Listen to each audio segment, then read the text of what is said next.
최근 우리나라의 자동차 기술이 선진국 반열에 들면서 정말 멋진 자동차들이 우리나라 회사들에 의해서 지금 만들어지고 있습니다. 그런데 이런 그 자동차가 굴러가려면 이 부품이 한 자동차당 약 2만 개가 들어간다고 합니다. 2만 개의 저마다의 부품들이 절묘하게 서로 조화를 이루어서 하나의 자동차가 움직이게 되는 것이죠. 그런데 이런 자동차와 비교할 수 없을 만큼 더 놀랍고 탁월한 작품이 하나 있는데 그것은 인간입니다.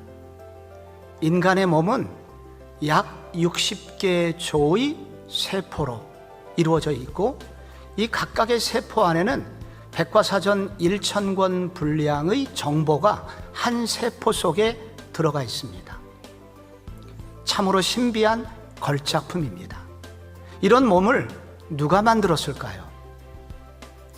오늘 성경 에베소서 2장 10절에 보면 우리는 그의 만드신 바라 라고 되어 있습니다.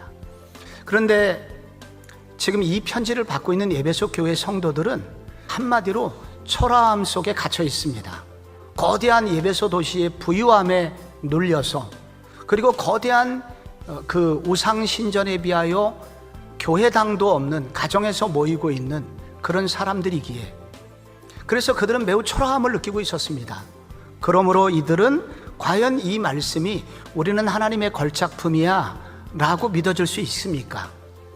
그럼에도 불구하고 이 말씀은 진리이고 이 성경은 하나님의 말씀이기에 우리는 이 말씀 앞에서 이렇게 질문을 해야 됩니다.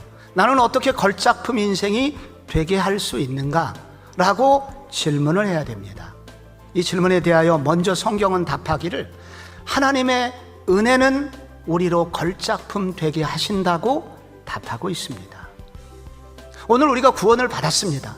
그 하나님의 행동하심, 일하심, 성령을 보내주심, 그 덕에 우리는 영적인 시체들에서 깨어나서 하나님의 사람들로 거듭 태어나게 되었다는 것입니다.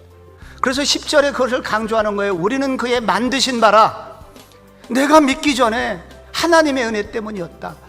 이게 나로부터 시작되었거나 내 노력이 많이 들어가야 된다면 걸작품 되기가 좀 어려울 수도 있겠으나 이 전능하신 하나님, 이 하나님이 우리를 일방적으로 이렇게 부르셨고 이끌어 가신다면, 여러분, 하나님의 은혜가 우리에게 주어진다면 우리가 걸작품 될 소망이 있지 않겠습니까?